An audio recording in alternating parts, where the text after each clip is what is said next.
तू कारण पूछता है या अपने ही पतन को ढकने के लिए बहाने करता है? हे न, जिस ब्रह्मचर्य के पीछे वज्र समान संकल्प न हो, वह संकल्प नहीं, वह भ्रम है, मृग तृष्णा है। जिस क्षण तेरा क्यों अग्नि बनकर तेरे भीतर धधक उठेगा, उसी क्षण तेरी इंद्रियां तेरे चरणों में बंध जाएंगी, अन्यथा तू वही रहेगा, वासना का सेवक, क्षणिक सुख का भिखारी। क्या तू इसी के लिए जन्मा था? क्या तेरे पूर्वजों की रगों में जो तेज प्रवाहित हुआ वह तुझ में आकर बुझ जाने के लिए था? उत्तर दे। स्मर नायमात्मा बलहीनेन लभ्य नच प्रमादात। अर्थ, यह आत्मबल न निर्बलों को प्राप्त होता है, न प्रमादी को। और तू प्रमाद में डूबा हुआ, अपनी ही शक्ति का अपमान करता हुआ, हर बार जब तू गिरता है, तू केवल शरीर नहीं, अपने कुल, अपने पुरुषार्थ, अपने भविष्य को गिराता है। सुन और अपने हृदय में अंकित कर। राजा बिना कोश, सेना और प्रजा के केवल नाम मात्र है। पुष्प बिना सुगंध के निर्जीव है, नदी बिना जल के मृत है। वैसे ही पुरुष बिना ब्रह्मचर्य के केवल देह है, पुरुष नहीं। जिसने अपनी ऊर्जा को बांध लिया, उसने समय को बांध लिया, जिसने अपने वीर्य की रक्षा की, उसने अपने भाग्य को अपने अधीन कर लिया, और जो उसे व्यर्थ बहाता है वह अपने ही साम्राज्य को राख में बदल देता है। तू कहता है कठिन है, कठिन, युद्ध भी कठिन होता है। पर क्या अर्जुन ने धनुष छोड़ दिया था? कर्मण्येवाधिकारस्ते मां फलेषु कदाचन। अर्थ, तेरा अधिकार केवल कर्म पर है, फल पर नहीं। तो युद्ध कर, हर विचार से, हर लालसा से, हर उस क्षण से जहां तेरा मन तुझे धोखा देना चाहता है। और जब तेरी ऊर्जा भीतर उमड़े तो उसे कुचल मत, उसे दिशा दे। वन की ऊर्जा पृथ्वी को स्पर्श कर, वायु को अपने फेफड़ों में भर। हर कदम पर तेरी कामाग्नि तेज में परिवर्तित होगी, हर श्वास में तेरी चेतना ऊपर उठेगी, तेरा मूलाधार जागेगा, तेरी शक्ति सुषुम्ना में दौड़ेगी और तेरी बुद्धि वज्र समान प्रखर हो उठेगी। तू थकता क्यों है? क्योंकि तू बिखरा हुआ है। तू दुर्बल क्यों है? क्योंकि तू अपनी शक्ति को स्वयं नष्ट करता है। तू अस्थिर क्यों है? क्योंकि तू अपने ही शत्रु को पोषित करता है। अब सुन अंतिम उद्घोष, उत्तिष्ठित जागृत प्राप्य वरान्य बोधत।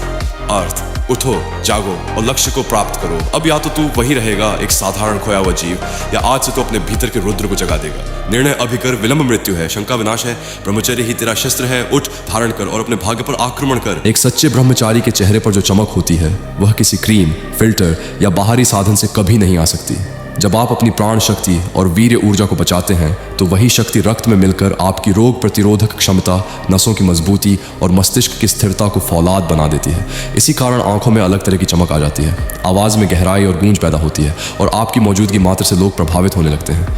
यह सौंदर्य दिखावे का नहीं, यह उस अंदरूनी ऊर्जा का प्रमाण है जिसके सामने संसार के सारे भोग धीरे धीरे फीके पड़ने लगते हैं। हर बार जब कोई वासनात्मक विचार आए और आप ना कह दें, समझिए आपने कुछ खोया नहीं बल्कि कुछ बनाया है। आप उस क्षण अपने भीतर इच्छा शक्ति की मांसपेशी को मजबूत कर रहे होते हैं। अधिकतर लोग सूखे पत्तों जैसे होते हैं, भावनाओं की हवा जहां ले जाए वहीं बह जाते हैं।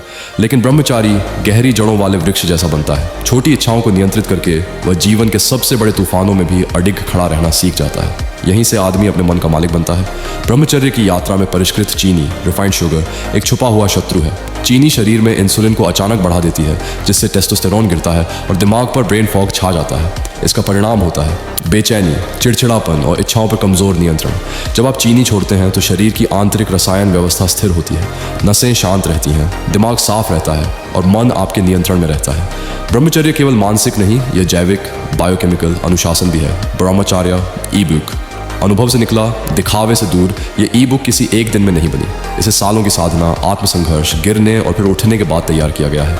इसमें कोई खोखले वादे नहीं है, केवल वही लिखा है जो वास्तव में काम करता है। इस ई बुक में आप सीखेंगे इच्छाओं को दबाना नहीं, समझना, इच्छा शक्ति को रोज मजबूत कैसे करें, भोजन, विचार और दिनचर्या से ऊर्जा कैसे बचाए, ब्रह्मचर्य को बोझ नहीं शक्ति कैसे बनाए। ये ई बुक आपको डराकर नहीं, आपको अंदर से मजबूत बनाकर बदलती है। ई बुक पाने के लिए सीधे संपर्क करें, संक्षिप्त, सीधी और केवल पुरुषों के लिए। डोनेशन, इस कार्य को जीवित रखने के लिए। अगर ये शब्द आपके भीतर कहीं गहरे लगे, अगर आपको लगा कि यह ज्ञान किसी और तक पहुंचना चाहिए, तो आपका छोटा सा सहयोग इस मिशन को आगे बढ़ाता है। ये डोनेशन किसी नाम, शो या प्रचार के लिए नहीं है, ये उन पुरुषों के लिए है जो आज कमजोर महसूस कर रहे हैं लेकिन मजबूत बनना चाहते हैं। आप दिए गए QR कोड से या सीधे संपर्क करके अपना योगदान दे सकते हैं। राशि मायने नहीं रखती, भाव और उद्देश्य रखता है, क्योंकि एक जागरूक, संयमी पुरुष सिर्फ अपना जीवन नहीं बदलता, वह आने वाली पीढ़ियों की दिशा बदल देता है।